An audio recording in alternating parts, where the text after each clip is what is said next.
अगर आप भी चाहते हैं बिट्टू मलंगिया इंटरटेनमेंट का ऑडियो वीडियो सबसे पहले आप तक पहुंचे, तो लाल बटन को दबाकर चैनल को सब्सक्राइब करें और बेल आइकन दबाना ना भूलें।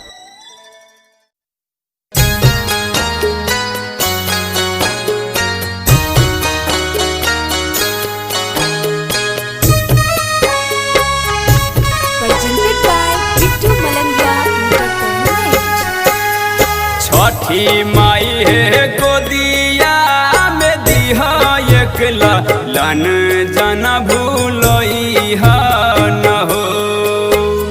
छठी माई है गोदिया में दिहा एकला लन जना भूलइहा न हो।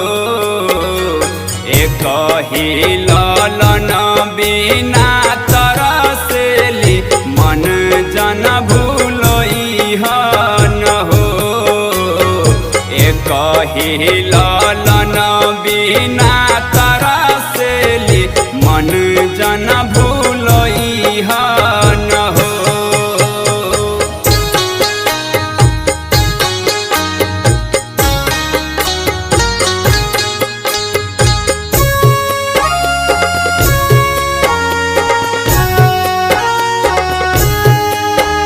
Presented by Bittu Malangiya Entertainment।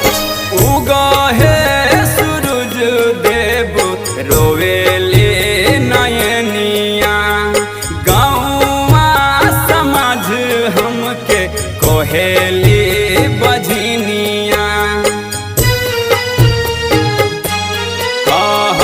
उगा है सूरज देव रोवेले नयनिया, गाँवा समाज हमके कोहेली बजनिया।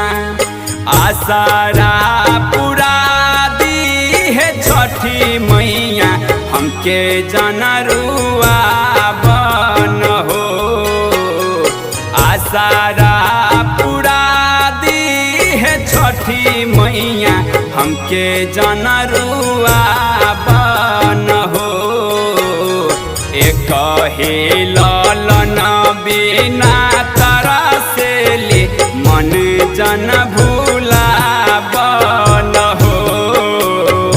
एक ही लालन बिना तरसेली मन जन भूला बन हो।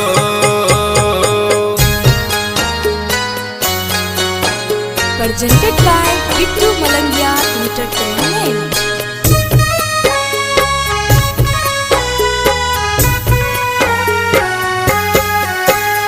सासु ननद हमके कहेले भगले, एक ही ललन बिना बनल बानी पगले।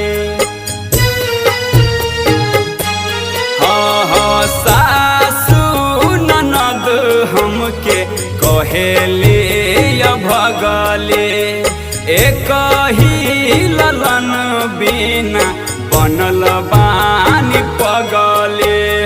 भरे दाना गोदिया है छठी मैया, हेरी लाना दुखबा है मोर।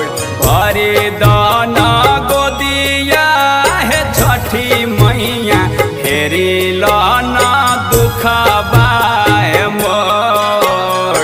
छठी माई है एक ही लालन बिना छछनेली मनवा है मोर।